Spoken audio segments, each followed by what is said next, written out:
अस्सलामु अलैकुम। मैं हूं Zahid Ali Khan. Supreme court of Pakistan का अस्खुद नोटिस केस के हवाले से फ़ैसला सामने आ गया और फ़ैसला वही है जिसकी तवक्को की जा रही थी।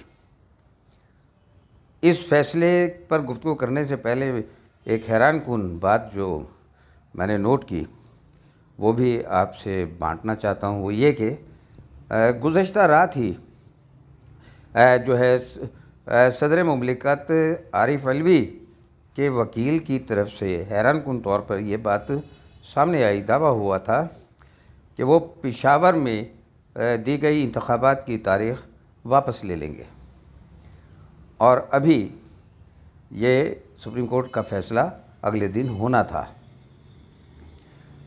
ये दोनों बातें जब आज के फ़ैसले के बाद मेरे जहन में आई तो मुझे पता नहीं क्यों 2014 याद आ गया कि जब जस्टिस खोसा ने हमारी एक सियासी शख्सियत को, जिसे सियासी शख्सियत बनाया गया, गैर सियासी शख्सियत को, कि सड़कों पर क्यों घूम रहे हो, अदालत आ जाओ। और फिर वो अदालत गए और अदालत ने जो कुछ कानून और आइन के नाम पर पाकिस्तान के साथ खिलवाड़ किया वो सारी दुनिया ने देखा और 9 साल के बाद वही तारीख़ दोहरा दी गई। ये जो फ़ैसला आज आया है इस फ़ैसले पर अमल हो सकेगा या नहीं ये तो आने वाला वक्त बताएगा, क्योंकि इलेक्शन कमीशन ऑफ पाकिस्तान को इंतखाबात कराने के लिए वसाइल की ज़रूरत है, माली वसाइल की भी ज़रूरत है और इंसानी वसाइल की भी ज़रूरत है। उसके अलावा उसे जो है ट्रांसपोर्टेशन चाहिए और बहुत सारे इंतज़ामी मामलात हैं जो जिसमें जो है बहुत सारे वसाइल इस्तेमाल होते हैं, वो उसके पास नहीं है। और अब अगर इस फ़ैसले पर अमल किया जाता है तो यकीनी तौर पर इलेक्शन कमीशन ऑफ पाकिस्तान जो है वो कल सुबह सुप्रीम कोर्ट में मौजूद होगा अपनी फ़हरिस्त लेकर कि जनाब ये हमारी ज़रूरियात हैं, इसे पूरा कीजिए। फिर क्या होगा? फिर यही होगा कि सुप्रीम कोर्ट जो है वो इसाक डार साहब को बुला रही होगी और मुतल्लिक़ा दीगर जो भी जिनको भी वो मुनासिब समझेंगे उनको वो बुलाएंगे और कहेंगे कि वसाइल फराहम करो, और वसाइल पाकिस्तान के पास नहीं हैं। उस सूरत में क्या होगा? इसाक डार साहब भी घर जाएंगे, यही फ़ैसला कर सकेंगे, और जो भी इनकार करेगा उसे घर भेजने की कोशिश की जाएगी। क्या ऐसा भी मुमकिन है? क्या ऐसा हो सकेगा? तो मेरा ये ख़्याल है कि ये फ़ैसला जिस तरीके से दिया गया, ये नहीं कहते ना कि जस्टिस डिले जस्टिस डिनाइड, तो आप ये भी जानते हैं कि अंग्रेज़ी ही का एक और मुहावरा है कि justice inherit justice is buried. तो जो आज सुप्रीम कोर्ट के फ़ैसले से सामने आया है वो जस्टिस बरीड वाला ही मामला है। ये बेंच ही जो है इसकी तश्कील में इस बदनीयती बहुत वाज़ेह है। माज़रत के साथ चीफ जस्टिस ऑफ पाकिस्तान ने जो इस अस्खुद नोटिस केस के अंदर जिस तरह जो है रवैया अख्तियार किया है वो किसी तरह भी कानून और आइन से लगा नहीं खाता। इस बेंच की समाअत जो है वो 9 रुकनी बेंच ने की थी इस अस्खुद नोटिस केस की। और ये शुरू कैसे हुआ था ये आपको याद है कि एक सरकारी मुलाजिम, वो सरकारी मुलाजिम कि जिसके ऊपर बेइंतहा इल्ज़ामात हैं, मुख्तलिफ इल्ज़ामात हैं, और जो है उसका तबादला कर रहा जब इलेक्शन कमीशन ऑफ पाकिस्तान की सिफारिश पर निगरान हुकूमत ने, तो वो केस जो है वो सुप्रीम कोर्ट ने फौरी तौर पर सुना और उस केस का ताल्लुक़ ट्रांसफ़र करने या ना करने से था। लेकिन उस 2 रुकनी बेंच ने जो जस्टिस इजाज़ुल हसन और जस्टिस मज़ाहिर अली अकबर नकवी पर मुश्तमिल था, उसने उस केस में ना इस्तदा थी, ना परे थी, ना मामला था, मगर उसने इस केस को इलेक्शन की तारीख़ से जोड़ा, बग़ैर फ़रीक़ बनाए इलेक्शन कमीशन ऑफ पाकिस्तान को, चीफ़ इलेक्शन कमिश्नर को तलब किया और उनसे जिरह की।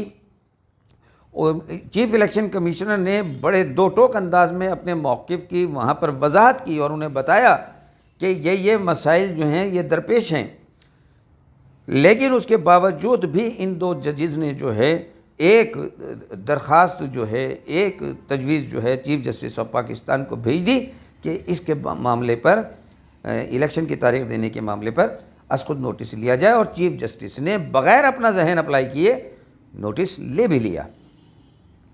मामला यहीं तक रहता तो फिर भी कोई मसला नहीं था। 9 रुकनी बेंच तश्कील पा गया कि ये समाअत करेगा।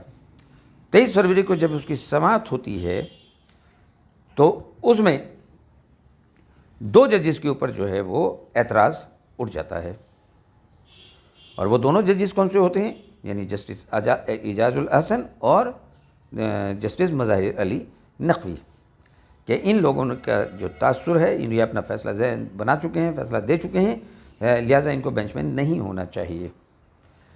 यहाँ तक भी बात ठीक है। जब अगली समाअत आई तो ये दोनों जजेस जो हैं ये बेंच में शामिल नहीं हुए, लेकिन 2 और जज भी बेंच में शामिल नहीं हुए। उन्होंने उन समय 4 जजेस ने इख्तलाफी नोट लिखा, जिसमें सबसे नुमाया नोट जो था वो जस्टिस अतर मिनल्ला का था, जिसमें उन्होंने वाज़ेह तौर पर कहा कि जो फ़ैसला 23 फरवरी को अदालत, कमरा अदालत में चीफ़ जस्टिस ने डिक्टेट कराया था, तहरीरी फ़ैसला उससे मुख्तलिफ है। मैंने जो कुछ दिया था वो उसमें इनकारपोरेट नहीं है। जस्टिस याहिया आफरीदी ने जो है इख्तलाफी नोट दिया, जस्टिस मंसूर अली शाह ने इख्तलाफी नोट दिया, और जस्टिस जमाल मंदुखेल ने इख्तलाफी नोट दिया। 4 जजेस ने इख्तलाफी नोट दिया 9 में से। अब 9 में से 4 ने इख्तलाफी नोट दिया, 2 नहीं बैठे, तो ये 7 में से 4 हो गए।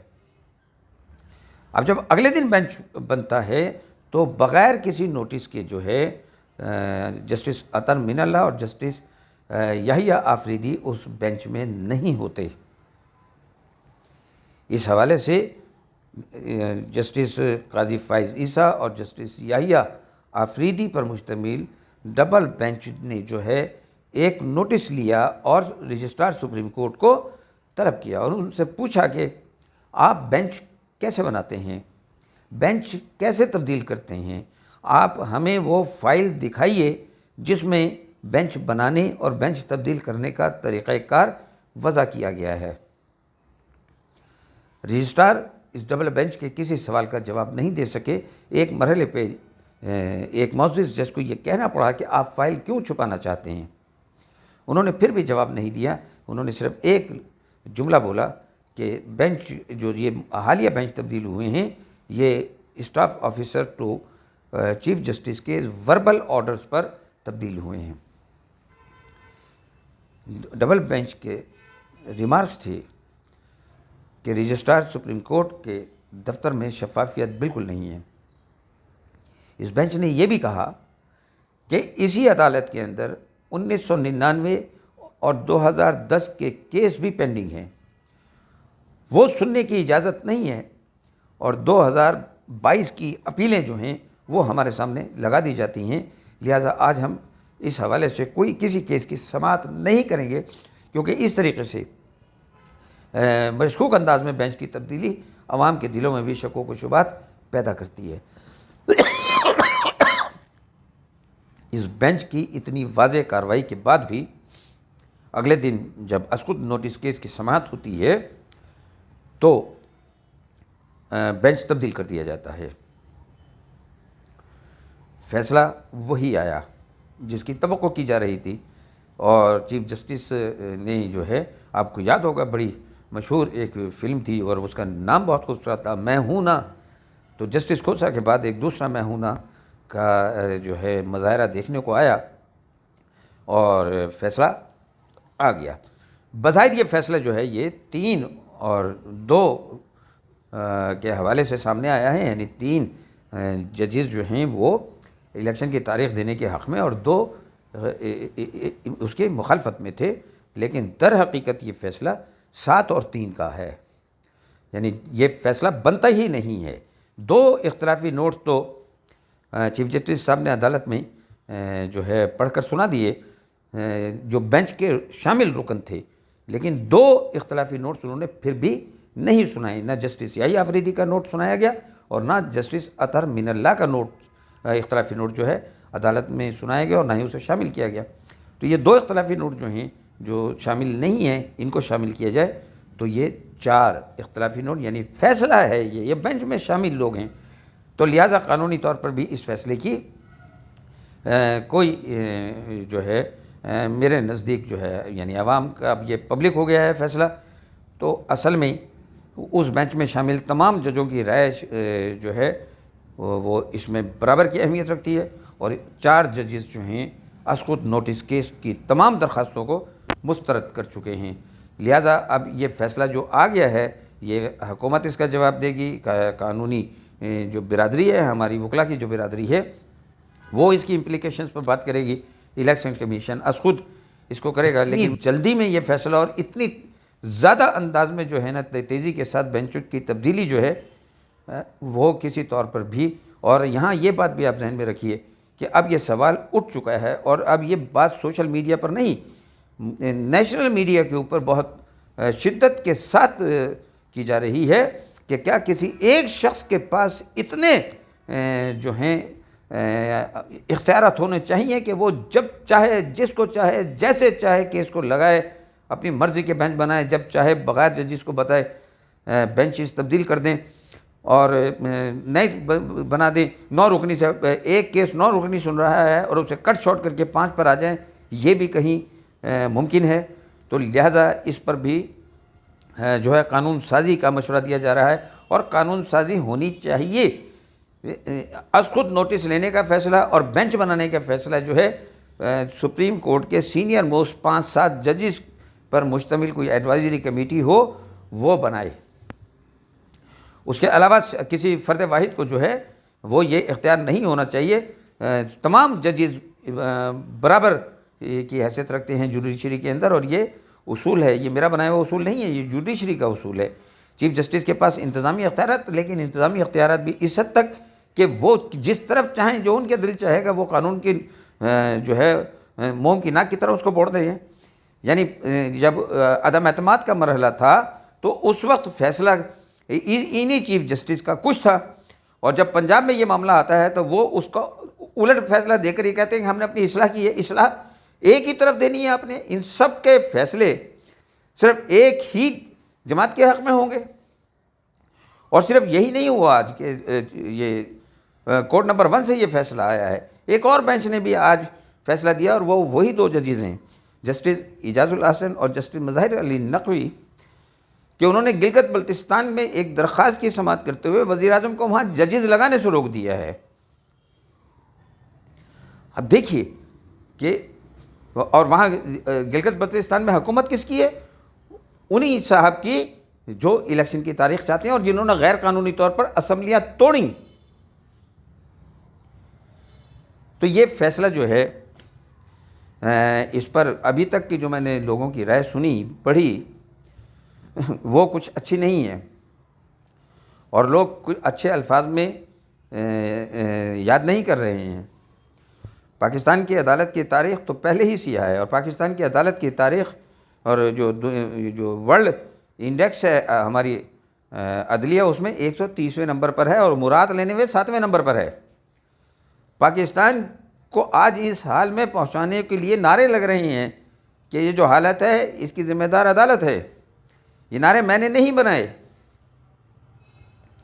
और इस फैसले के हक़ में तालियां बजाने वाले लोग कभी पाकिस्तान के हक़ में भी सोच लें कि पाकिस्तान इन फैसलों के नतीजे में कहाँ पहुँच गया, उसकी हालत क्या हो गई है। मौजूदा हुकूमत जो है वो पोलियो ज़दा हुकूमत है, वो आइन के साथ मजबूती के साथ खड़ी नहीं हो सकती। अवाम जब तक पार्लियामेंट को मजबूत नहीं करेंगे, अवाम जब तक आइन को बालादस्त करने के लिए खुद आवाज़ नहीं उठाएंगे, उस वक्त तक कोई भी आपकी आवाज़ में आवाज़ नहीं मिलाएगा। पाकिस्तान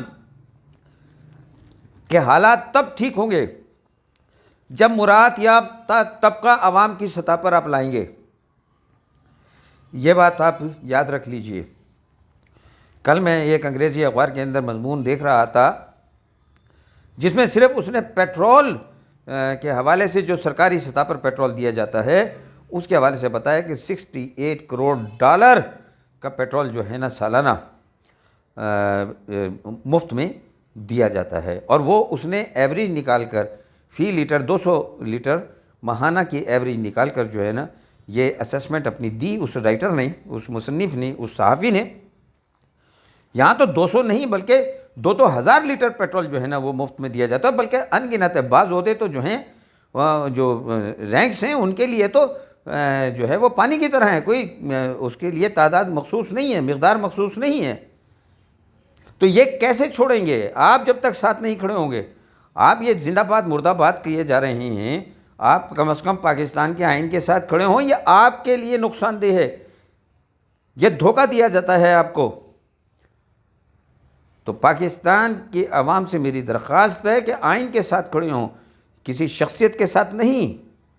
जो शख्स भी आज आइन के साथ खड़े होने की बात कर रहा है, आप उसके साथ खड़े हो जाएं।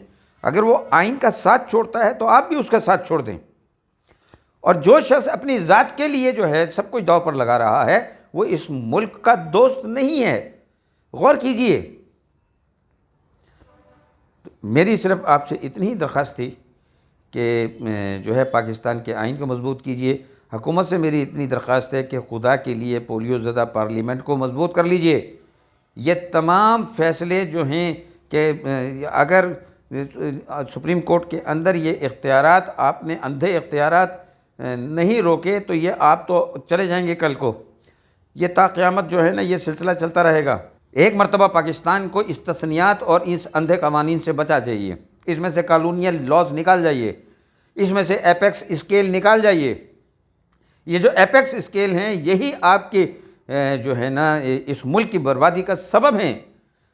आपने कुछ लोगों को इस जगह पर पहुंचा दिया है कि वो अपने आप को खुदाई के दर्जे पर फाइज कर चुके हैं।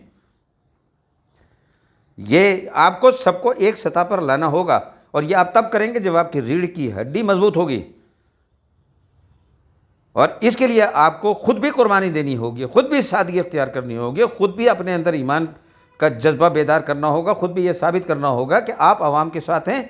और कभी अपने जेब से खर्चे करने के बाद आप आवाम के पास आएँ कि अब हमारा हाथ थामिए, हमें मजबूत कीजिए। इलेक्शन के अंदर अच्छे लोगों को जो है टिकट दीजिए, जिनके अपने मजमूम मकासद ना हो। इस वक्त सारे या तो वडेरे और जागीरदार हैं या सारे सनतकार हैं, सबके जो हैं कारोबारी मफादात जुड़े हुए हैं, सबकी फ़ाइलें जो है ना बनी हुई हैं। इस तरीके से पाकिस्तान कभी आगे नहीं बढ़ सकेगा। ये अवाम के लिए सोचने का भी लम्हा है, ये अदालत के सोचने का भी लम्हा है, और ये पार्लियामेंटेरियंस के भी सोचने का लम्हा है कि वो इस पाकिस्तान के साथ हैं या अपने मफादात के साथ। वमा अलैना इल्लल बलागुल मुबीन।